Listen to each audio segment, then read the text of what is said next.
Okay, guys. Hello. Welcome. Thank you. Thank you. Welcome. Well, I guess I'm Welcome. welcome into your space. Yeah.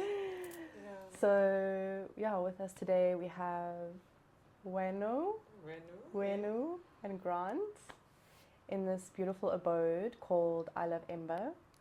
Yep. And yeah, we're going into a beautiful collaboration to see how we can bring together a space of bringing people, their partnerships in deeper connection, deeper intimacy with one another, and possibly bringing in my work to give them an experience. We had chatted a little bit before, and just to put it out there, we've never done any tantric, at least one-on-one. We've done, I think, one thing. Into one thing. One if I'm thing, not yeah. And I've actually always been very interested in it because I read a book back in the day, and I like the idea of being more intentional when it comes to lovemaking and relationships. And I'm not really even sure that that is what Tantra is. And I've heard lots of different ways to refer to Tantra, not just in a sexual context.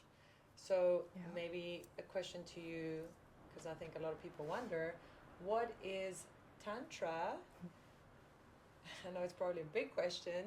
And also on its own, and also in terms of sex or intimacy.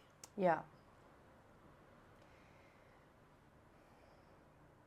The question is, it's beautiful because everybody asks it. And if everyone's asking it, it means that no one really knows. That there's a lot of confusion and misconception around this field. And that's because there's reasons behind that as well. But actually the answer is so simple. Tantra is an ancient teaching about the nature of reality. When I say that to people, a lot of people feel quite confused by that because of the narrative that has been created around what Tantra is. People often think it's very sexual, that it's about sex or tantric sex. And I say it is, but it also is not. And so I'll share with you the nature of reality. This includes all of it. And this is why it's so mysterious, because we're trying to verbalize or express the nature of reality, which is mystery. And so it will always be so mysterious. So the texts, there are tantric texts which are very dense, very complicated, complex, schools of thought that really bend your mind.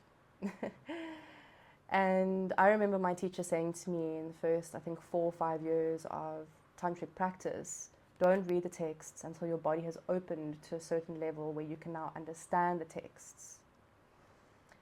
And I tried to read them in those first few years, and I didn't understand a single thing. Heavy philosophy readings. Also because the tantric texts they're mostly in Sanskrit. And to have this translated into the English language is really complicated because one word of Sanskrit could mean 8 different things. So it's a really complicated text.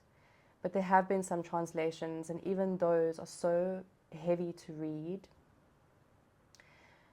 It is also said that the initiated or the initiate will understand the text when they are ready. This is why they're so complicated, because it's not for everyone. So traditional, or also known as classical Tantra, comes from certain lineages or pathways. I've studied Kashmiri Shaivism, and this is only one lineage. There are a few.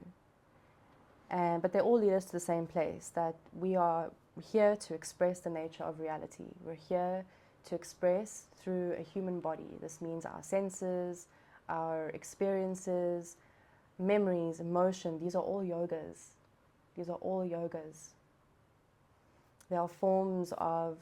There are methods rather to bring us into union with the divine, that we're not separate from the divine. Where the tantric sex comes in is there's no such thing. There's no such thing as tantric sex from a traditional perspective. It is within the sacred sexuality realm and what we now call the neo-tantric realm, which is modern tantra. It's its own tradition, and this is the modernized version of, I guess, coming into presence with self and one another. It has a place, but where it really came from was there are practices in the tantras, which will be mantra, puja, nyasa, bandhas, the yoga, yantra, all these different meditations to expand your consciousness, right? These are methods to expand your consciousness. This is what Tantra is for. Out of all of these, there could be 400 or 500 practices, maybe 5 of them will express a sexual rite, which means that in the ancient times, there were temples dedicated and devoted for very advanced practitioners to come in and experience sexual union with another practitioner.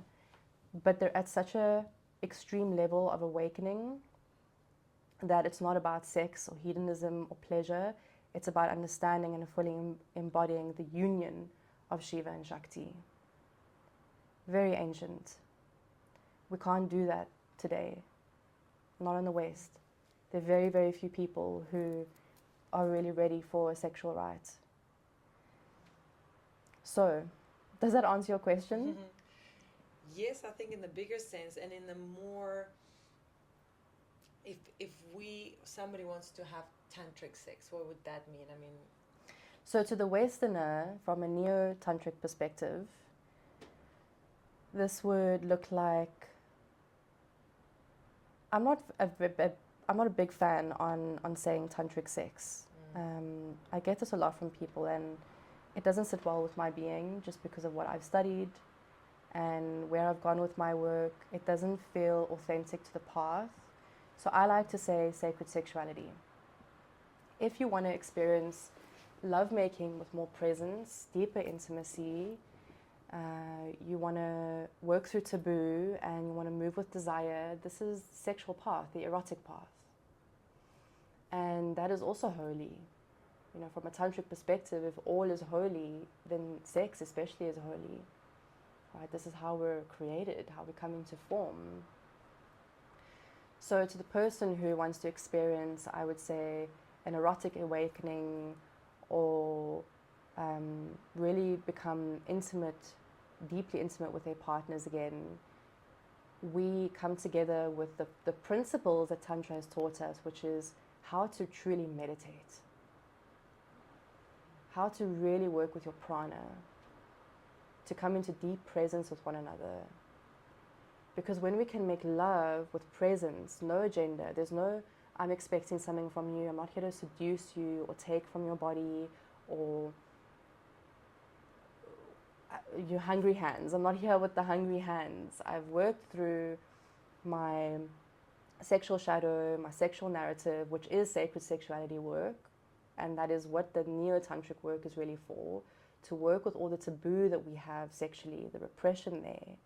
Once that's out the way, I can now come together with my partner and make love in a way that is of such presence. It's so rich, it's so profound.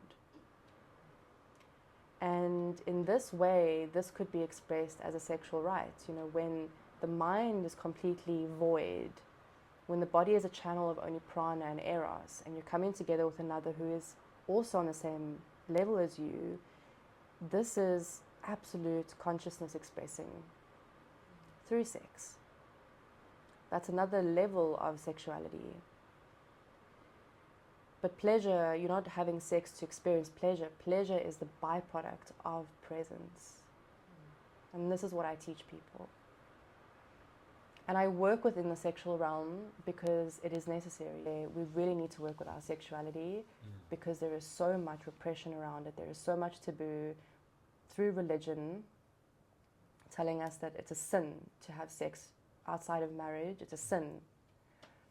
And God in the Tantras expresses, how can this be a sin? It's an expression of the divine. But I think the way that we're making love, the way that we're having sex, can be a problem for some. It causes a lot of suffering because we're not working with the mind. And so then sex becomes this projection, this taking, this objectification. So there's a lot of pain there. And this is where perversion comes from. Yeah. Okay. I mean, like, so from my side of it, I completely relate to the fact that we've been, what's the word what you use there? Not Oppressed. Oppressed. Yeah. With regards to our sexuality. And I think that is definitely something that people need to be able to open up and experience. I mean, the fact that I was looking at something the other day with Wenu about an app. There's apps out there where two partners would be able to put in their wants and desires or their fetishes or the ideas of what they would like, and then the other partner does the same, and then it meshes the two together so that I'd never have to actually tell Wenu something that she may not want to hear, if this is making sense. So it'll only tell us what we both like. Whereas, and I can understand that, but the fact that we need to be doing that shows you how scared we are of being able to express ourselves and our true nature, what we do like or not like. So I know it's not Tantra as per se, but that oppression is a huge thing. And that's what I'd like to see change. Yeah. I mean, look, as you say, it's not really Tantra. I also want to say, but it is. It's all Tantra. Just from a teacher's perspective, when people ask me, what is tantric sex? How do I have it? This is when I say, there's no such thing, and this is why. You know, just to stay within the integrity of the lineage that I've been trained. But also, Tantra is all, right? It's all. It expresses that everything is divine. Everything is holy. So I want to go deeper into that and say, okay, well, say now a couple comes here and they start dropping into the softness and the presence, and they find a game, and they're so present with the little games here that it takes them into a place of such deep regulation and awareness of self and the other. That is Tantra. If you're drinking your coffee in the morning with absolute presence, awareness, complete presence, and it's so pleasurable, that's Tantra. Okay, so I like this in the way that we think, or I'm not saying we, but I think we do, we think Tantra sex is the really soft, kissing, slow, looking into each other's eyes, and I can understand that. But in the same way, there's three kinds of sex. There's a quickie, say, that can be Tantra too, if what you're saying, if there's intention in it. And then there's the more sort of lustful, wanting sex, but that can be Tantra too, if you're present and you're there. Is that, am I right? 100%. Like anything that you like, you could have it soft, you could have it incredibly, whatever you want. So there is no set in the spectrum of what is Tantra and what is not. Yeah. It's all about your presence in the moment. Yes. Okay. Yeah. Presence.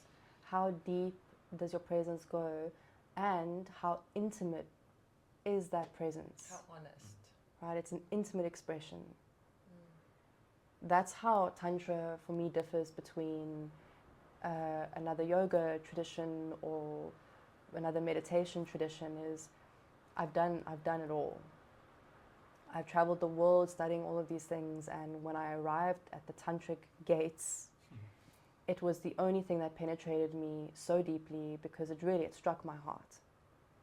It's a love story. You know, the Vijnana Bhairava Tantra is a tantric text, and it's a love story between Shiva and Shakti. It's this dialogue between them to express the nature of reality. The Spanda Karika is a song. It's about the vibration of reality, how to invoke that, or rather remember it through the body. And so even that, it's such a love story with my body and with existence. So Tantra is very intimate. It's very personal. Very personal.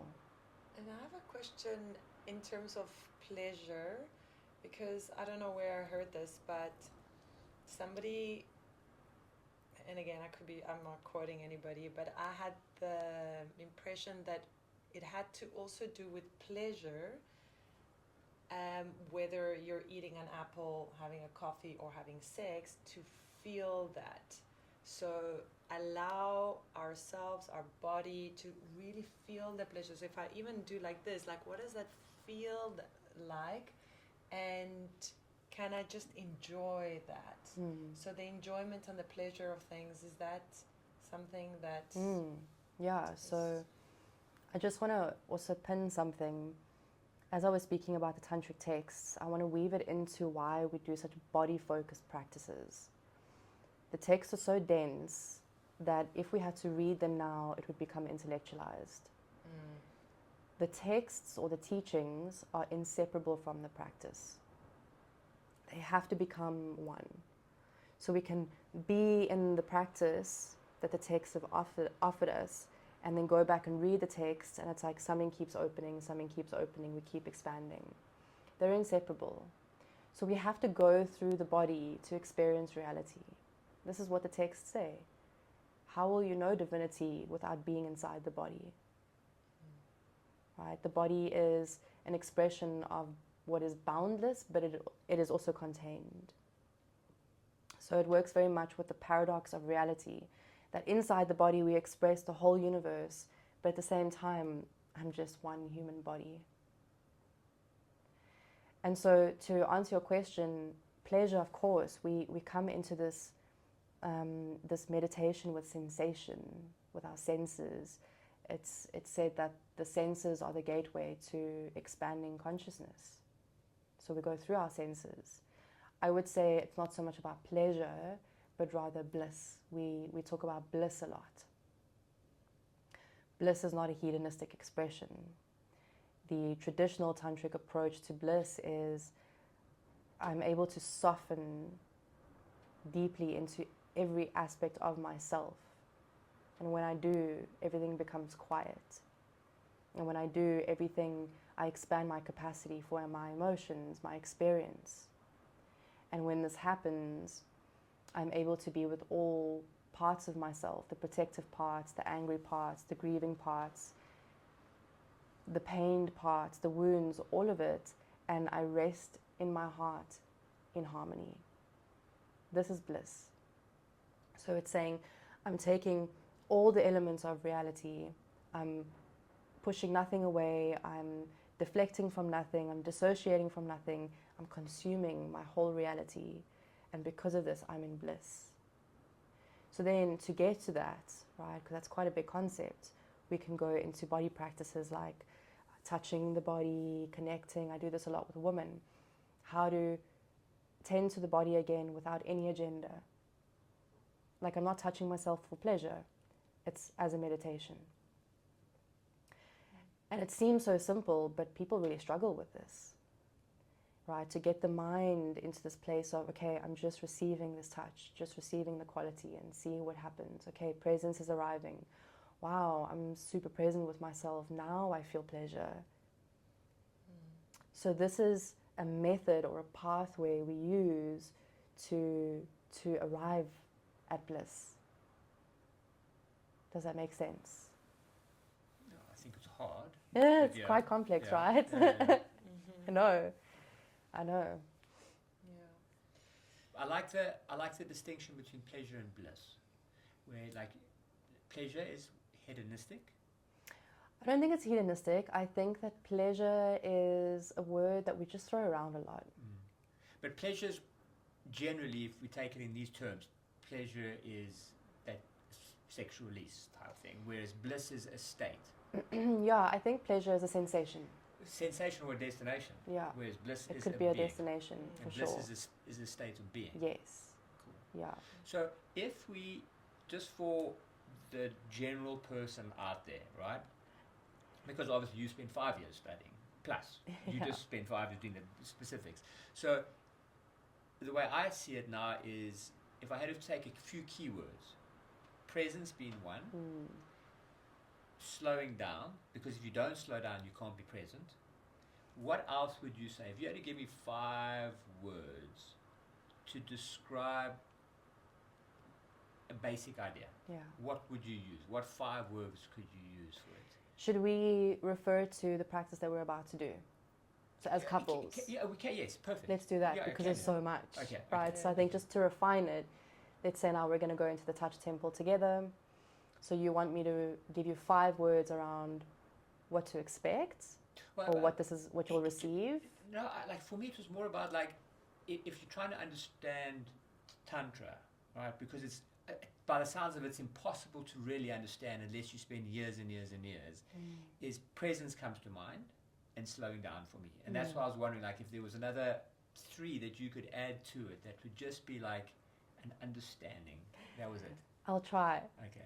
My partner always says to me, you got to do Tantra 101. And I'm like, Yeah. I can't do that. Yeah. I can't.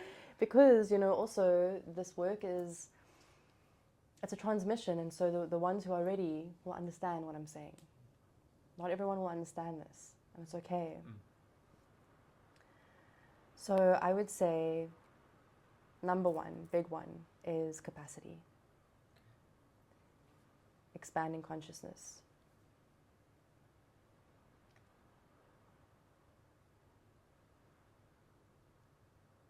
These are not words, they're phrases.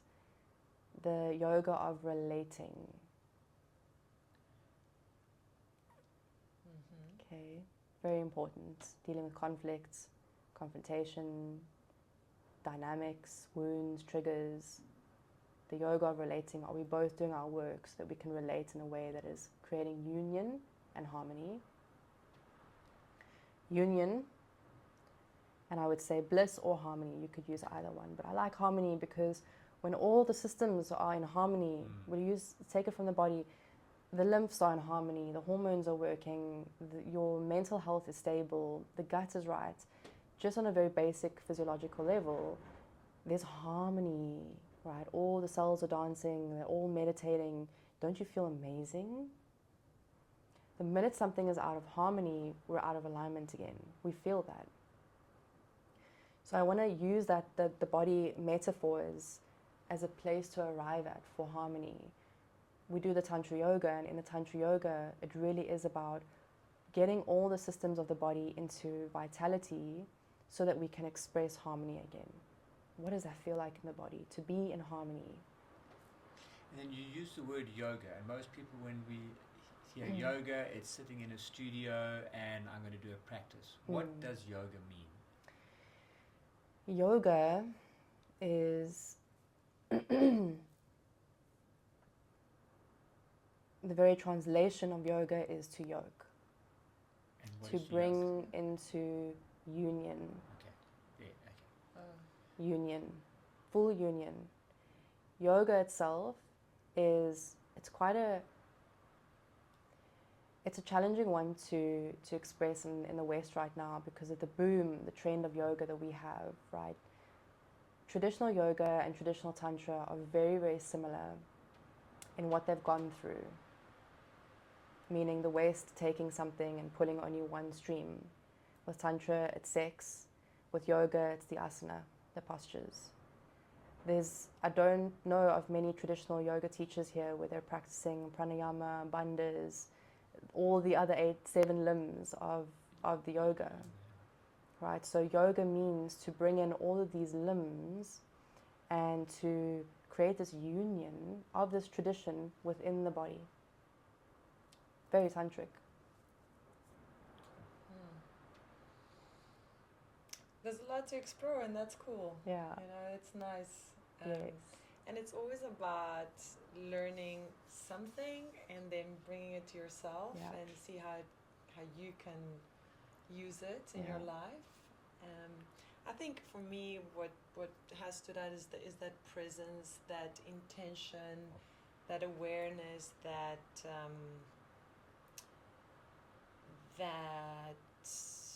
or just sorry to use the word like the union, well, I'm actually not expressing it very well, but it's complicated, right? But there's a lot to learn. I think there's a lot to learn, and it's exciting, and it's I'm curious, and I'm excited to do this practice and see what we get and what we can keep, for ourselves afterwards. I'd like to say something just to speak into what you're saying. Yeah, it can be really overwhelming receiving all this. It's like, fuck, now what do I do? Where do I begin? Within the tantras, that's why there are so many practices.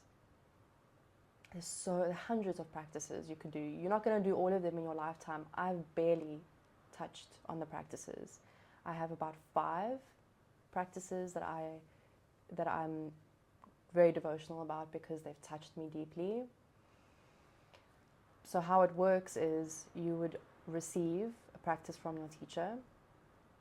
If this is the practice for you, you practice this until the end of your days. So the methods will always change, and you could find a method that really, really works for you in expanding this consciousness. If it doesn't work for you, there's another practice. You don't have to stay in a practice and suffer just because you think this is the tantras and I have to stay here. No. My method I've learned over the last decade is through touch. When I touch a body, I am immediately transported into all of these concepts that Tantra offers us.